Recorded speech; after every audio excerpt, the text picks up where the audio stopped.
مريت من قطقات علت حدا ጥቅምቲ 2018 ዓመተ ምህረት በተደጋጋሚ ካብ ልዕል 5 ጊዜ ዝኣክል ናይ መሬት ምንቅጥቃጥ ተኸሲቱ እዩ።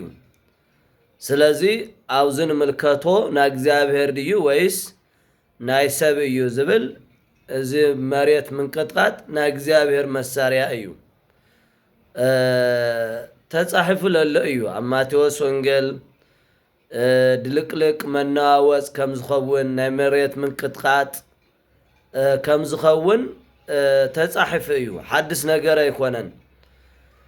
እዚ ድማ ወኩሉ ዘጸውዐ ስመ እግዚአብሔር ይድህን ዘእንበለ ትብጻሕ ለተእግዚአብሔር አባይ ግርምት ትንቢተ ኢዩኤል ምዕራፍ 2 ቁጽሪ 32 ግብረ ሐዋርያት ምዕራፍ 2 ቁጽሪ 21 ረኽቦ ቃል ከምዝ ትኾንተሎ ናይ እግዚአብሔር ስም ዝጸውዐ ኩሉ ክድሕን እዩ።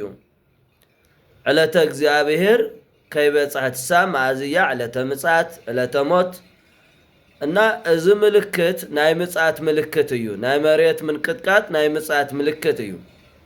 ምልክታት ይረአዩ እዮም። እንደገና ምድሪ ኣብ እድ እግዚአብሔር ከም ዝኾነት ኃይሉ ከፍልጥ ከሎ እግዚአብሔር ናይ ምንቅጥቃጥ መሬት የምጽእ እምበር ስቑኢሉ ተፈጥራዊ ከምቲ ፀሓይ እውን እኮ ተፈጥራዊ ተኾነት ተዓርብ ትወግህ ብእግዚአብሔር ኃይል እያ ትንቀሳቐስ። ናብ ትንቢተ ኢዩኤል ፀሓይ ይጸልም ወርሒ ደም ይኸውን ብዙሕ ተኣምር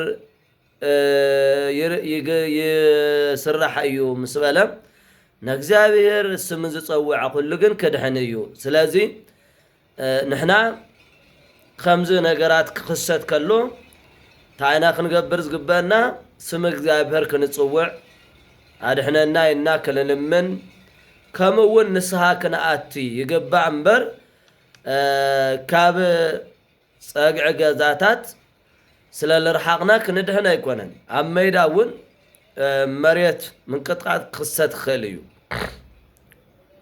እና ትለድሊታ እዩ ዋና ዓላማ ናይ እግዚአብሔር ስም ምጽዋዕ እዩ ተወሳኒ ማለት። ስለዚ ኣሜሃይ ትከወስ ኃይለ ሰማያት ወምድር ናይ ምድሪ ኃይልን ሰራዊት ኩሉ ክንቀሳቐስ ማለት ክነቓነቕ እዩ።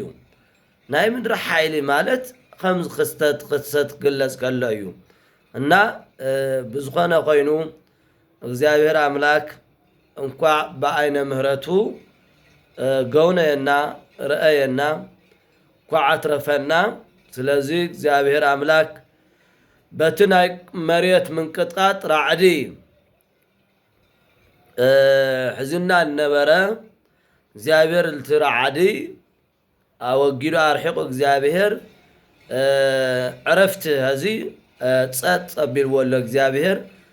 ስለዚ ናይ እግዚአብሔር ኃይሊ እዩ እና አሜንና ከምኡ ናይ ምጽአት ምልክታት ከምዚ ክረአዩ ክእሉ ስለልኾነ ኩሉ ጊዜ ጸሎት ግበሩ ንግበር ዝብል መጽሐፍ ቅዱስ ከምዝታት ልበሉ ክስተታት ስለ ዘሎ እዩ።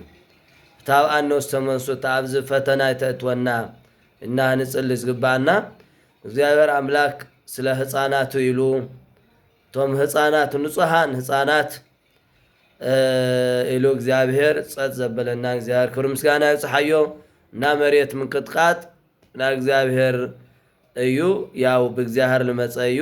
እሱ ደሞ ናይ ምጽአት ምልክታት ከም ዝኾኑ ይነግረና ማለት እዩ።